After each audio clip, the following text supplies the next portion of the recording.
What is up, people? Like I promised, here's your Smackdown review for June 24th, 2011. Okay, after seeing the intro, I had a feeling that they were going to do this. I had a feeling that Taylon was going to address what happened at Capital Punishment, seeing how the Christian's foot was under the rope. And I knew how he was going to address it. The only problem that I have with this intro is Christian's character. They're starting to make him seem like a whiny baby, like those, like the usual whiny heel. And he's not a heel. In my opinion, he's a frustrated face. But they're making him a whiny heel. And that bothers me so much. But then after Taylon made his decision saying that, the referee's decision is final and he's sticking it out, he gave him a chance to redeem himself yet again. And I don't know, Christian's just becoming more and more whiny and not allowing him to leave the ring. It's just I can't stand what they're doing to his character. His character is so dynamic, it's a lot more than what they're doing to him. But anyway, I'm moving on to the next match. Alright. Sin Cara versus Ted DiBiase. I actually like this match. And I know a lot of people give Sin Cara flat because of the flubs and botches that he's been having in the past, and in his past matches. But for crying out loud, take a look at his face. The name Sin Cara itself means faceless. So his costume is supposed to reflect that. And what I mean by reflect is that it reflects badly. That's the reason why they take down the lights and make the lights really low and blue and yellow, like his colors, or blue and gold, or whatever it is. But when you look at his face has gold mesh on it, really thin gold mesh with thick gold covering it. He can barely see. I don't think it's more of a communication thing. I think it's more of a visual thing. He barely has any periphery in that thing. So that's probably why the reason he's had, so many botches going on, because of his costume. But with Ted DiBiase, it was pretty fluid, it was well connected, and there were rarely any botches in it, and I actually liked it. It was very entertaining, and I liked that match. Okay, going on to the next match. When I took a look at this, I was trying to figure out why in the world are they going back to the vault again? I mean, we've already seen these matches, but then, okay, just like in my last video when I talked about Superstars and how Superstars is a lost gem, and how I talked about the feud between Melina and Gail Kim, I understand why they're doing it. They're probably going to bring the feud to Smackdown, or and then whatever show they're on. I think they're on Smackdown. They're going to bring the feud to Smackdown, which makes sense. They're trying to prepare the people for the feud. But it didn't really make any sense to me to actually show the vault, because, I mean, for those that have seen Superstars before and actually kept up with the storyline, you don't really need to reiterate it. If it's something that's going to be brought up, it's going to be brought up.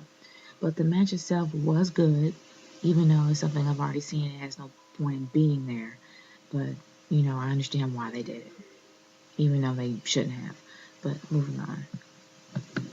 Being in Hershey, Pennsylvania, I've never seen so much chocolate and so much ugly people around this entire place. That's pretty much how Cody Rhodes sounds to me. He sounds like he's completely nasal and he can't breathe out of his nose. But I guess it makes sense with him wearing that ugly mask on his face. But I honestly liked this feud. I'm starting to like this feud because it has substance. Before, it just seemed like it was something just thrown together because the WWE ran out of options, and they were like, okay, what is the closest thing that we can find that's entertaining, that people can somewhat not understand, but then kind of grab a hold to? Oh yeah, I have an idea. Cody Rhodes and Daniel Bryan.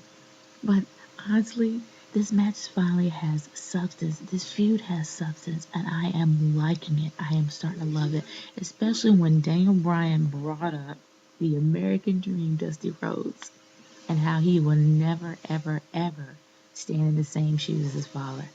That's awesome. That is the beginning of a rivalry right there. And I happen to like that. The match itself was very clean. It started out clean. Daniel Bryan made a few misses, a few mishaps, and a couple of botches. But it was actually pretty clean. It actually went fairly cleanly. Okay, I'll take that back. It didn't go completely cleanly. It was kind of sloppy. for a little while. It was cleanly in the beginning. It went clean in the beginning, but then it went sloppy later on. And Daniel Bryan made a lot of mistakes, rookie mistakes. But the match was still entertaining, especially when DiBiase came out. And just like I said before, I am hoping that Legacy gets back together because DiBiase really needs it. He's been on a losing streak lately, and he hasn't had a lot of wins. And seeing how he was going to be paired up with Cody Rhodes, even though Cody Rhodes has had a few successes, and he also had success at WrestleMania, I think it'll be great for Cody Rhodes to actually pair back up with not Cody Rhodes, but Ted DiBiase to pair up with Cody Rhodes again. And I would really do hope they become Legacy. It would be awesome. But moving on to the next match. Okay, Ezekiel Jackson versus Wade Barrett. Now, I keep getting more and more disappointed when it comes to their matches. I mean, I would probably have to go see them live to see a decent match. Because don't get me wrong, Ezekiel Jackson is a powerhouse. It's a given right there, especially looking at the guy. But honestly, come on, it was the most sluggish match I've ever seen in my life. Wade Barrett, he tried to bring some speed up to it, but it was just so slow. I didn't like it at all.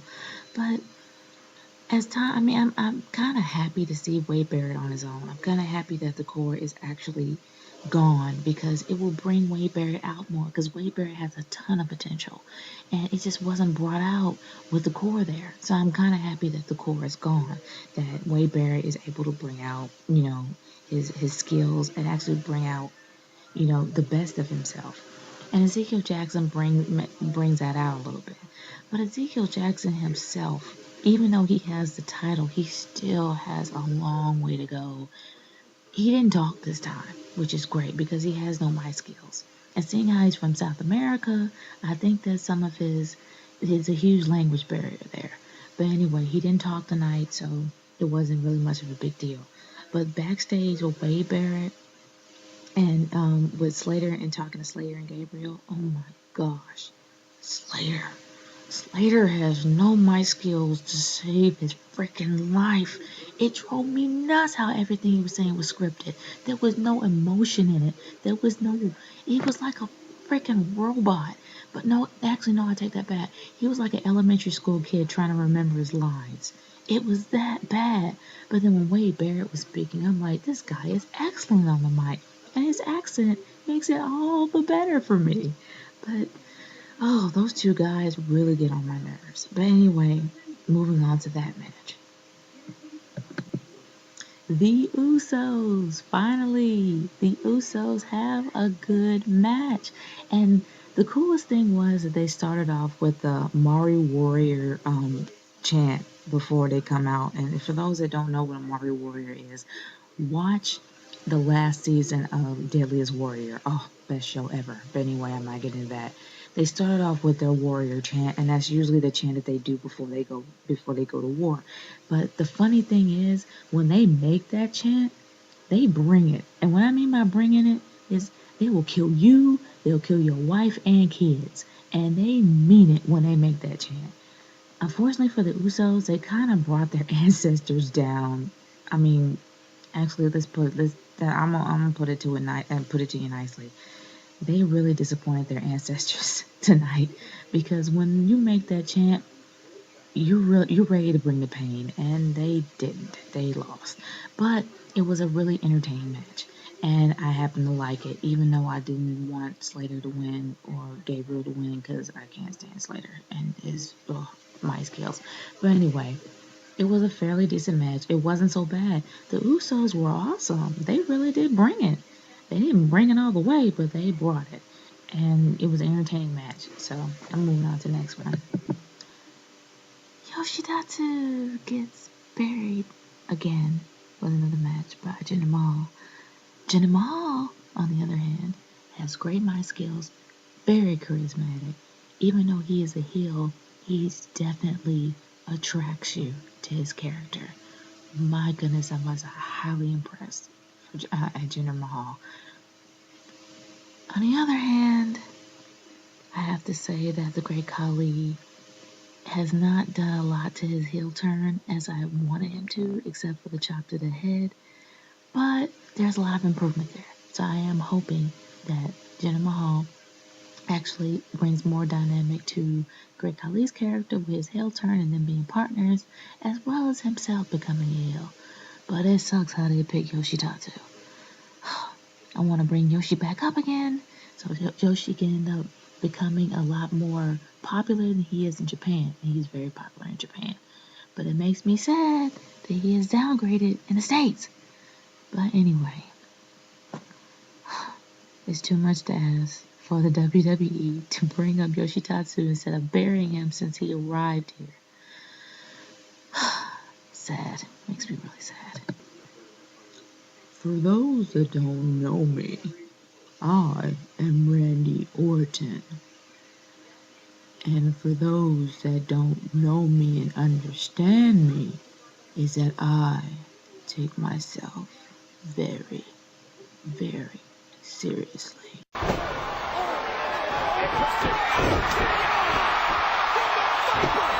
Really, Apex Predator? Really? Seriously? I'm sorry, dude. After that shimmy and toe touch that you did a few months back, I can't help myself but laugh. I really can't take you seriously after that. So taking yourself seriously? Come on, please. I'm not even going to talk any further about this. I'm moving on. The Big Show pretty much getting the crap knocked out of him by Mark Henry, and Mark Henry is pretty much on a freaking rampage, which is something that I don't mind. I mean, it's kind of a new twist to his character. I know before, I don't really prefer the angry black man angle, especially with a really big angry black man like Mark Henry, but it's starting to really work for him. And it's not so much of an angry black man angle anymore. It's just to the point where he's just really pissed off.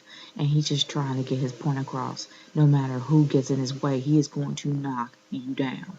And that's a better approach for me than what R-Truth's angle is. But anyway, that's another Raw review. So I'm moving on to the next match. Okay, this match leads into the final match. And this is the match with Christian and Kane. It wasn't so bad. It was another David versus Goliath type match, and how Kane, ended up being Goliath while Christian ended up being David. And I'm still realizing that people are still cheering for him, even though that he's a heel. And like I said before, he's charismatic. Anybody will cheer for Christian. But the match went off typically. Actually, no, I'll take that back. I'm gonna say it was typical, seeing how that Mark Henry is pretty much on a rampage and practically bulldozing anybody that comes in his way. Bulldozing Kane and knocking the crap out of him, especially the fact that he's tied to the Big Show. So that was bound to happen. And then was led up to be a tag team match with Christian and Mark Henry versus Kane and the person that was announced by Ted Long, Randy Orton. Duh. I actually liked the ending to this match because it took Christian back to who he used to be. He crafty, deceitful, got the job done, but got the job done in a dirty way.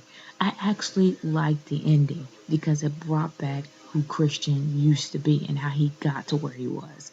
Yeah, he had help from Edge, what everybody says, but when he was in TNA and also when he was in the WWE, he was Captain Charisma. And that actually kind of brought Captain Charisma back for me. And I actually liked that. So I liked the ending to this match. All in all, this was not a bad Smackdown. But I'm going to give you my rating for the night. Like I said before, this was really not a bad Smackdown. And I'm actually shocked and I'm going to give it this ranking for the night. I'm going to give it a ranking of a B. It was a pretty decent match. It kept me entertained, and there was a lot of good matches. It kept me entertained. There were a few things in there that I didn't completely understand, but it's not going to really knock the rating down for me because I kind of understand why they did it. So, for the night, I'm going to give SmackDown an overall B. Way to go, SmackDown. You are improving. Hopefully, you can teach Raw this so Raw can have a B rating. But that's my rating for the night. This is the Nature Girl 30, and I am signing off. And I'm going to leave you guys with Randy Orton doing his favorite dance.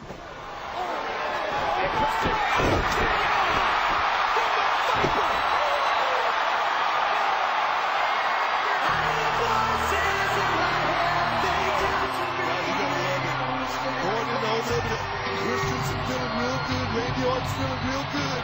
It's going to be a hell of a night at Over the Limit, and I cannot wait, Josh. Or can Christian prove his short world title reign wasn't a fluke? Or will the Viper cement his place atop Smackdown?